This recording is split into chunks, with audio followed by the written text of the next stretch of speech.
네, CES 얘기 재미있게 또 의미 있게 들었고요. 이번에는 키워드로 알아보는 경제 이야기 김한진 이코노미스트와 함께 글로벌 이슈들, 이번 주에 또 이슈들 보면서 전략 세우겠습니다. 어서 오십시오. 네, 안녕하세요. 김한진 박사님과 키워드로 시장의 흐름들을 체크하고 있습니다. 첫 번째 키워드 보여주십시오. 첫 번째는요. 트럼프 취임이 그야말로 이제 초읽기에 들어온 상황이고요. 실제 금리가 오르면서 고용지표 좋게 나오면서 금리 전망이 불투명해졌죠. 일단 트럼프 2기, 모든 사람이 긴장하고 있는 상황들인데 대체적으로 몇 가지 단기적인 노이즈를 넘어서 대체적으로는 트럼프 2기의 경제 흐름이나 정책이 좋을 것 같습니까? 아니면 어려울 것 같습니까? 네, 뭐 트럼프가 가만히만 있어도 미국 경제는 그냥 괜찮을 것 같습니다. 네. 그러니까 뭐 트럼프 정책이 특별히 무슨 큰 인플레이션을 촉발한다든지 지금 우려하고 있는 바처럼 뭐 이런 우려가 조금 더 이렇게 우리의 생각보다 더 안 좋게 경제에 영향을 미치지 않는 한 미국 경제는 순환적으로 지금 좋은 상태다. 네. 바이든 정부 때부터 좋았던 미국 경제가 적어도 2025년 올해와 내년까지는 미국 경제가 나쁘지 않을 것이다. 이런 관측이 우세한 것 같습니다. 네.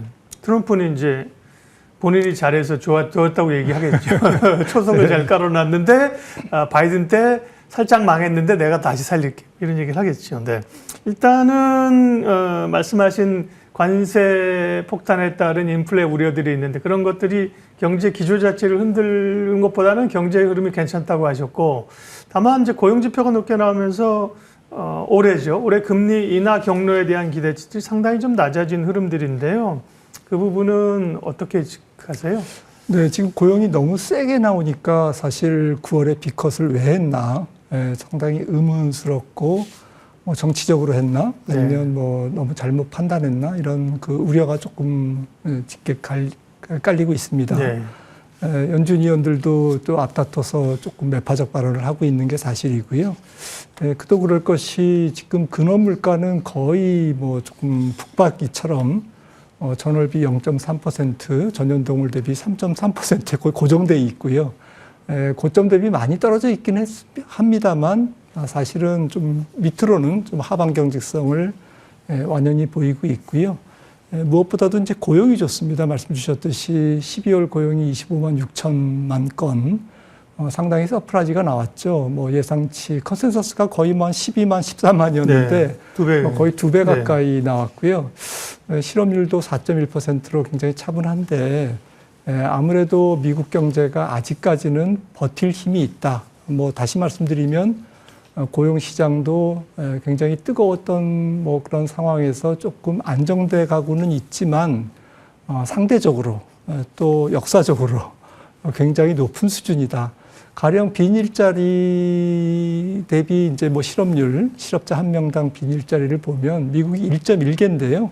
유럽 같은 경우에는 0.5개입니다. 그러니까 상대적으로 비교하면 미국 경제가 얼마나 강한지 좀 짐작할 수 있는 부분이죠. 당분간 지속될 것 같습니다.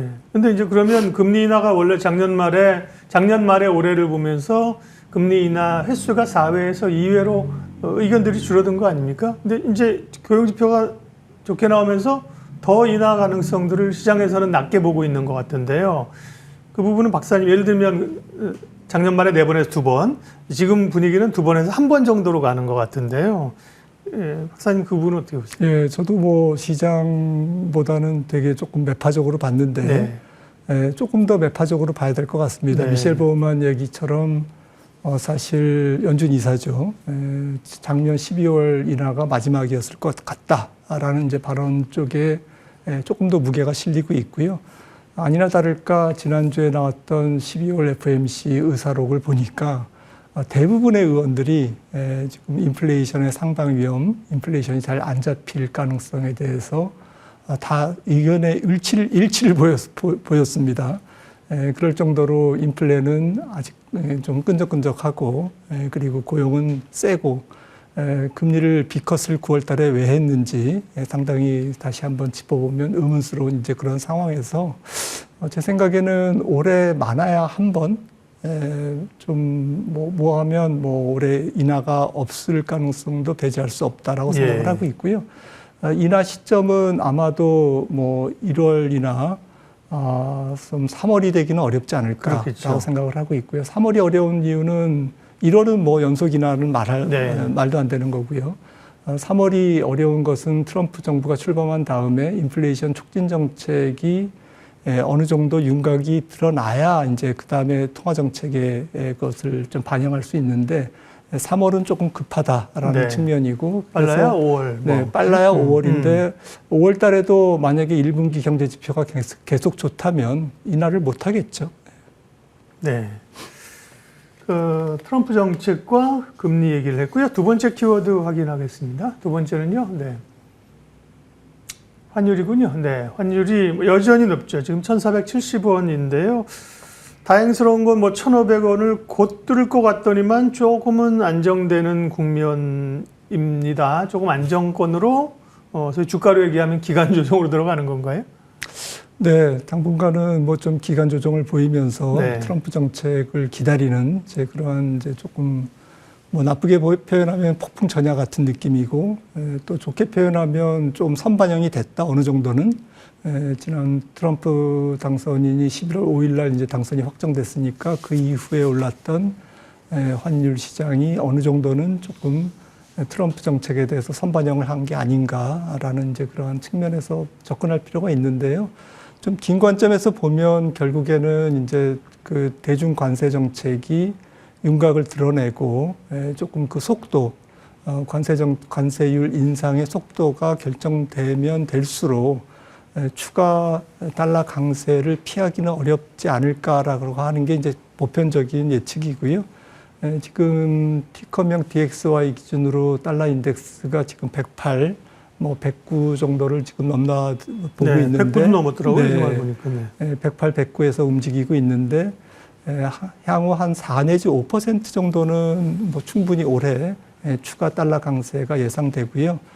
그런 측면에서는 원달러도 1,470원에서 1,530원, 40원 정도까지는 동반 절하될 가능성, 달러 강세에 따른 네. 역방향으로 절하될 가능성이 이제 절하될 가능성을 열어놔야 될 것 같습니다. 네.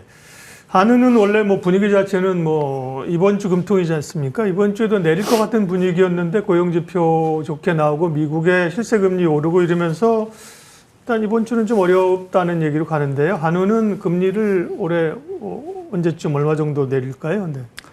네, 뭐 1월에 금리 인하론도 지금 뭐 솔솔 불거지고 있지만 네. 조금 급한 느낌이 좀 있고요. 그러니까요. 하는 예. 입장에서도 연속 3회는 조금 부담되지 않을까라는 생각이고 그래서 2월 25일 금통위 때 한번 인하를 하지 않을까라는 관측이 조금 더 우세합니다. 네. 그리고 앞서 이제 연준이 금리를 몇 번 내릴까 좀 많아야 한 번이라고 말씀드렸는데 어차피 우리나라는 이제 환율을 위안화가 절하 공시가 그 트럼프의 관세 정책에 따라서 중국 당국이 위안화를 절하 공시를 하면 어느 정도는 원달러도 조금 절하를 조금 용인해야 되는 이제 그런 상황이기 때문에 경기 부양을 위해서 그렇다고 보면 2월에 인하하고 또 한 뭐 7월이나 그 정도에 한 번 더 인하해서 올해 한 2번 인하하면서 조금 그 트럼프의 관세 정책에 관세율 인상에 대응하는 그러한 한은의 입장이 아닐까라고 이제 생각을 하고 있습니다. 키워드로 알아보는 경제 이야기 세 번째 키워드 넘어가겠습니다. 세 번째는 이제 국내 증시와 관련된 흐름인데 연초에 어쨌든 미국 증시와 다른 행보로 소위 디커플링을 보이고 있습니다. 이런 흐름들이 좀 이어질 수 있다고 보시는지요? 네, 조금은 이어지겠죠. 네. 지금 우리나라 밸류에이션이 굉장히 착해져 있고, PBR 0.8배대고, PER도 8배에서 이제 지금 바닥을 확인하고 있기 때문에 사실 작년 8월부터 12월까지 외국인이 좀 집중적으로 반도체를 팔았지 않습니까? 삼성전자 중심으로. 네. 그래서 어느 정도는 조금 뭐 비중 조절을 완성한 상태다라는 그런 느낌이 들고요.